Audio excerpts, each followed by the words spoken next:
Toby was in high spirits, dancing and celebrating with his classmates at their graduation party.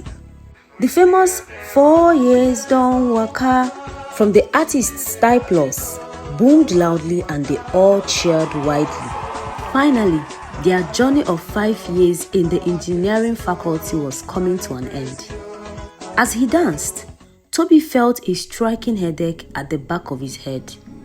It was quite severe. He massaged his neck gently. He assumed that the headache was from the stress of running around during the day to get things ready for the graduation party, as he was one of the department executives. He decided to drink some water and sit down for a while and let the headache subside. But as he walked to where he would get the water, he suddenly felt dizzy. His vision got blurry and he had difficulty breathing. I've not taken alcohol yet. What is happening to me? He muttered to himself softly and tried to catch his breath while standing still. Everything was happening so fast and he was confused. He made 1 or 2 steps forward and without warning, Toby collapsed. His friends and classmates were alarmed. They gathered around him, calling out his name as they panicked. Please give him space, a soft but firm voice shouted. It was Sarah, a medical student who happened to be the girlfriend of Toby's best friend, Chinedu. She immediately got to work and performed a CPR on Toby while Chinedu rushed out to find a vehicle that would help convey Toby to the hospital. Toby was rushed to the hospital that night and the test results showed that he suffered a heart attack due to hypertension. And because hypertension barely showed symptoms unless it was severe, Toby was severely hypertensive in addition to being malnourished. Chinedu called Toby's mother, Mrs. Ade, and she rushed to the hospital very early the next morning. When she was told that her son suffered a heart attack, she was surprised. But how? My son is just 22 years old. Heart attacks are for old people. My enemies are at work. Because this boy is my first graduate, that is why they are working against me.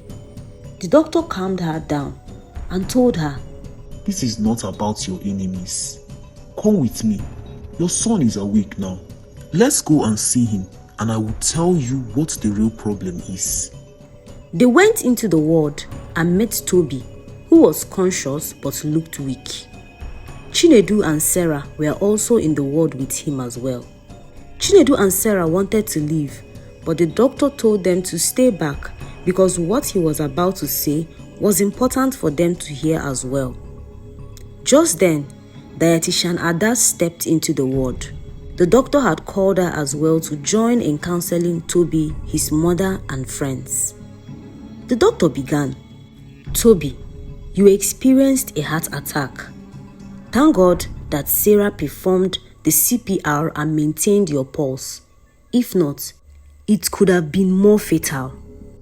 Your test results have shown that you are hypertensive and malnourished. Your blood pressure is high and the blood test showed deficiency in vital nutrients like vitamin D, calcium, potassium, magnesium and the B vitamins. Your blood test also showed high level of sodium, elevated uric levels and excess deposits of the bad type of cholesterol in your blood. These factors point to one thing, Toby, that your diet is not one that provides adequate nutrition. So Toby, tell me, what is your eating pattern like? Tell me the truth so we know how to tackle your issue, the doctor said. The truth was that Toby's feeding routine involved the consumption of mainly processed foods and junk, all in a bid to cope with academic stress. In addition to academic activities, Toby participated in political and social activities in school as well. He barely had time to cook, so instant foods, canned foods, snacks and junks were a major part of his diet. Even when he started making some extra cash from school politics, he stocked up his cupboard with things like Pringles, instant noodles, canned foods, fizzy drinks, biscuits, and the rest. He ate whole meals every now and then, but they were bought. This had been his pattern of eating over the 5 years of his study in the university. He also had irregular meal times. He skipped meals, and when he found time to eat, it was mostly processed and instant food. After Toby explained, the doctor and the dietitian understood. Toby was just like any other Nigerian student, struggling to gain a certificate they might barely use and thereby neglecting their health in the process. Dietitian Ada said, "Toby, we understand, but these processed foods usually contain high levels of sugar, salt, unhealthy fats, and additives, which can lead to high blood pressure and malnutrition when they are taken consistently over a prolonged time, not to talk of when you eat these foods under stress." "Doctor, please, what can we do?" Toby's mother asked with concern. "Well, the good news is that hypertension and malnutrition can be managed, and Toby is young, which is an advantage," the dietitian responded. Dietitian Ada then turned to Toby and asked him, "Toby, are you ready to make changes that will ensure that the hypertension is kept away and your malnutrition taken care of? Your life is in your hands now, and the decisions you make from now on will determine if you build your health or destroy it." I'll do anything to stay healthy," Toby replied. Chinedu and Sarah also nodded in agreement as they were paying attention. "Okay, let's start simple. Instead of instant noodles or snacks, consider the whole foods like yam, potatoes, plantains, local grains, and rice. The idea is to make sure that your plate of food is balanced, so you will use this technique. Half of your plate is for vegetables. They can be green vegetables or the non-green vegetables. Quarter part of the plate for protein and the remaining quarter for carbohydrates. Fats are essential, but avoid extra fats. The one used in preparing your food is enough. If you must add extra, like salad creams or mayonnaise, it should be thumb size.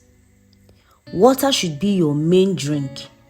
Then you can add healthy drink options like infused water, herbal teas, homemade smoothies without extra sugar, natural fruit juice, zobo, unsweetened soybean drink, plain unsweetened yogurts.